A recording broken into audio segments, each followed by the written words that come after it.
Line from Johannesburg, sir. Good to see you.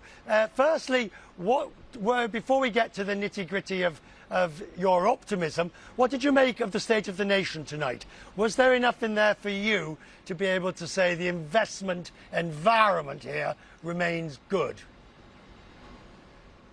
So first of all, Richard, always a real privilege to be talking to you. You remember the words of Henry Wordsworth Longfellow: a single conversation across the table with a wise man is better than years of mere study of books. So it's always fantastic to chat to you.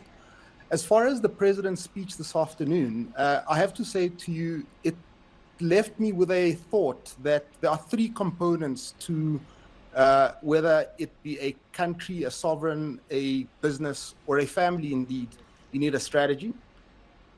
And the analogy here would be the strategy and the plan of the SONA, what we heard this evening.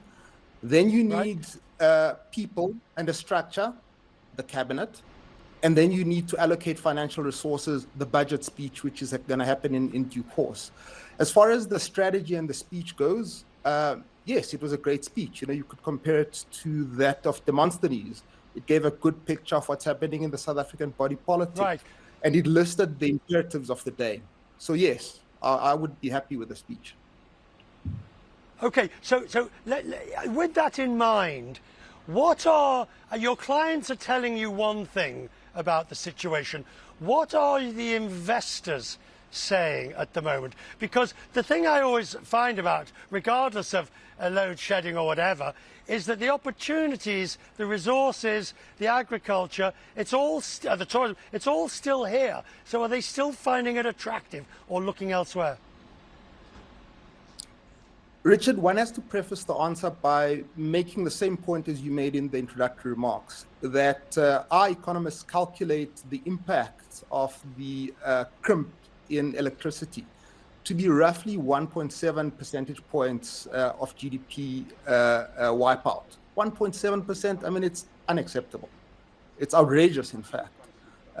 We could be growing as fast as some of our neighbors, and yet we've got this massive installed base, a large economy of over $400 billion, but we are laggard. And we're actually a big contributor to the slowdown in African GDP growth. So yes, the electricity issue is huge. However, one has to look at the data. You know, Richard, in God we trust, everybody else, please provide us with data. The data tells us that since September last year, the Johannesburg Stock Exchange has grown by 20%. A large proportion of our corporate customers are growing headline earnings in double digits. Their return on equity is significantly higher than the cost of equity. Businesses are making plans. Right. There are businesses that are failing, they're struggling, but let me say this, there are businesses that are succeeding as well. So it's a tale of two cities in that sense, Richard. Thank you. And that is the fascinating part, isn't it?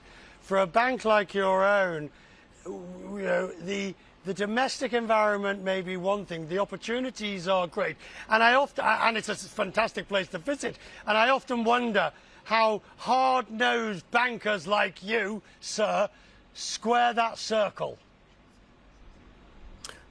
Richard, we follow the facts. We're emotional beings, but we follow the facts. And as I said to you, what are the facts? GDP growth at roughly 2% in 2022, at roughly 1.3% in 2023. But our job is to seek out those opportunities for growth.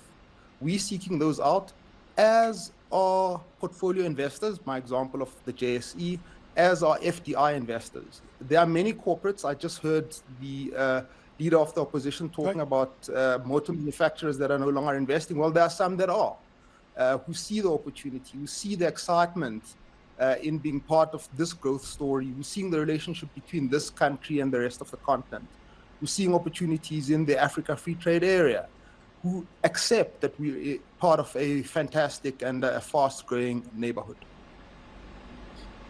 All right. Sir, I'm grateful. Thank you for joining us from Johannesburg. I promise you next time we're in South Africa, we'll come your way and we'll interlope into your office and do the interview there. I'm grateful to you, sir. Thank you. As Quest Means Business continues, as Russia's invasion